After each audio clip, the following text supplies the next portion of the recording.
here. Mark went there, and I didn't know about the USDA Foundation. And I used to have tennis clubs, and I didn't think that was a way that I could participate in maybe even on stage like this. So I think teaching the discipline sports and being able to get out there when there's not that many other things to do, sometimes in the amazing work. Hi, Will. I'm with GMA. Hey, Yeah, we have a quick question for you. So what are you most excited about tonight at the Open? I don't know, I really don't know. I tell you the truth, like I'm here for the opening night for the USDA Foundation, and I always get fascinated. I never actually played tennis myself, so I'm always fascinated at how people run across the court basketball all day long. So I just have a good time usually. I love meeting the kids out here first. Yeah. They do a lot with the kids. They do. Thank you. Hi, Daymond. I'm Lexi. Hi, Lexi. I would love to know, what are you looking forward to with Shark Tank? I'm a huge Shark Tank fan, as is everyone. This season, what can we expect? 10th year. You're gonna have somebody on here that is they were on the show as a contestant, sold their company for $1.1 billion. In the past? In the past, right? They're back. First time we're gonna see a panel with more women than men. We have Barbara and Lori and Spanx, Sarah Blakely. So thank God I'm not on that panel because I wouldn't be able to get a word in and I would not win anything. So it's really exciting, The best thing about it is, the contestants know us and we don't know them. They know how to push our buttons. They know how to say no to Mr. Wonderful. It's good. It's easy to say no to Mr. Wonderful. It's very easy to say no to Mr. Wonderful.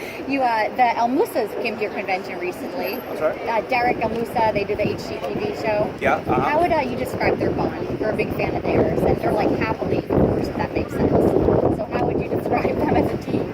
I don't know much about them on this show. I know them personally. We've met several times, but I really don't know much about how they happily divorced thing. I didn't mean that to sound salacious. No, I was trying to say. I just don't know. I don't know they're directly on the show though. No, I understand. Well, thank you. That's okay. Have a wonderful day. Thank you. Daymond, how did Shark Tank help your endeavors outside of Shark Tank? It made me realize that I have more of a responsibility as a person of color to show that there are other ways to make it outside of than the normal ways, and it allowed me to go out there and inspire people. And so the show is not only a great financial instrument for me, but it's also a way to be able to reach out and say, listen, my dumb butt made it. You can make it. Trust me.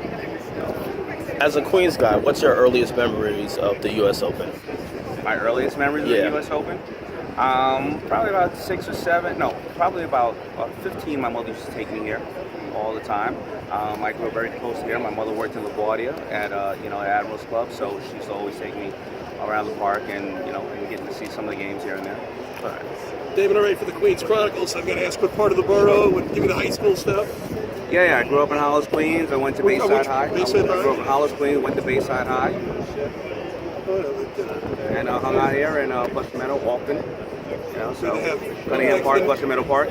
Went to parks I know. Fair enough. Hey, quick, one thing, as a CPA, I've always been curious how you get these valuations without ever seeing financial statements. So it's like, okay, I'll give you 20%, not $500,000. Yeah, because that's in best efforts to close the deal. We close about 80% of the deals after the show. You only see 8 minutes of a 2.5-hour pitch or an hour pitch. We close about 80% of the deals. So there is due diligence by looking at financials. There's plenty of due diligence after.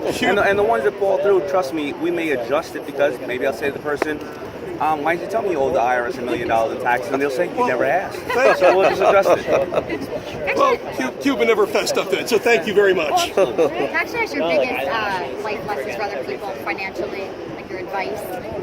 Yeah, you know what? They don't give financial intelligence to kids, and then all of a sudden at 18 years old, we can take out $300,000 in school loans for an education we don't even know we want. Yeah. So I think that the biggest thing that teachers should be allowed to do is to give us financial intelligence as parents as well as kids, because whether you're running a corporation, you're running a checkbook at home, it's all about the dollars. Yeah, because you have kids on Shark Tank that come in there and they're very smart. They're brilliant. And you know what? And I lost it all. I almost lost it all 3 separate times. Once when I was really broke, once when I was semi-broke, and once when I actually had money, because I didn't have financial intelligence at the time. And it took me, I didn't get financial intelligence until maybe 35 years old. So started young in high school, middle school. Yeah. Got it. Thank you. All right. Thank you guys Thank very you all. I much. appreciate it. Thank you, David. So much. Thank you.